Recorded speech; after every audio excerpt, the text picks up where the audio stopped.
የምሁራን መታደሚያ፣ የአዳዲስ ሐሳቦች መፍለቂያ፣ የኢትዮጵያውያን መታያ፣ የአገር ልማት ምሰሶ የሆነው አንጋፋው የአዲስ አበባ ዩኒቨርሲቲ ግርማ ባለው ታሪኩ እንደተከበረ 75 ዓመታት አስቆጠረ። እንኳን ለ75ኛው የአልማዝ ኢዮቤልዩ በዓል አደረሰን አደረሳችሁ። አዲስ አበባ ዩኒቨርሲቲ ኢትዮጵያ ሀገሬ ከልጅነት እስከ እውቀት የሰጠችኝ እድል ቤቴ ነው። አዲስ አበባ ዩኒቨርሲቲ ለኔ የልጅነት የህልሜ ቦታ። አዲስ አበባ ዩኒቨርሲቲ የተማርንበት ትምህርት ቤት ነው።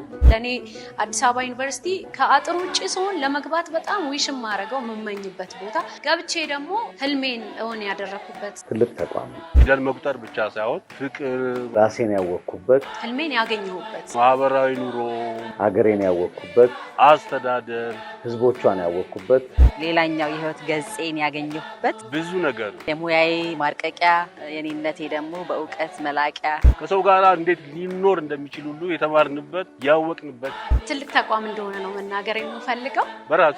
ራሴን ፈልጌ ያገኘሁበት ግቢ። እዚህ ቤት በጣም ብዙ ትዝታ፣ ብዙ ታሪኮች ታትመዋል።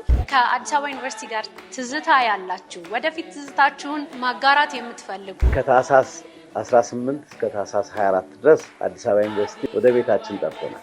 አብረን ትዝታዎቻችንን እናወጋለን፣ እናያለን። ለመጪው ትውልድም ደግሞ ተስፋን፣ ራዕይን ደግሞ አብረን እናስተላልፋለን። እንኳን ለ75ኛው ዓመት በዓል አደረሳችሁ። እንደገና መተን እንደሰት፣ እናውራ፣ እንጫወት። ኑና ጥሩ ጊዜ አብረን እናሳልፍ። ከታህሳስ 18 እስከ 24 ወደ ቤታችሁ ኑ፣ እንዳትቀሩ። ሁላችንም እንገናኝ በዛ ቀን።